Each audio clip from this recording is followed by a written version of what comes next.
Roadrunner Transportation Systems, Honest Review, and User Experience. Trucking is the backbone of America's supply chain, and Roadrunner Transportation Systems is one of the names that often pops up among drivers looking for better routes and pay. But how does it really hold up? Here's my honest review and user experience after learning the ins and outs of the company. Roadrunner focuses mainly on less than truckload little and long-haul freight. What makes it stand out is its driver-first business model. Instead of treating drivers like employees, they partner with independent contractors, giving them more control over routes and schedules. Most people get this wrong. They assume that means less stability, but Roadrunner actually offers consistent loads and transparent pay.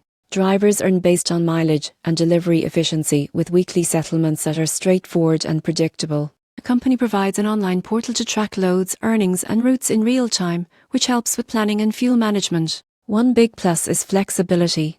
You can choose routes that suit your lifestyle, whether you prefer regional or long-distance hauls. The trucks are generally newer, with GVs, fuel optimization tools, and safety systems that make long trips smoother. However, there are trade-offs. Since most drivers are contractors, you handle your own expenses like fuel, maintenance, and insurance. That means more responsibility, but also more independence and potential earnings. Overall, Roadrunner Transportation Systems is best for experienced drivers who want freedom, transparency, and fair compensation. If you value independence over a 9-to-5 structure, this company delivers a strong balance of opportunity and support.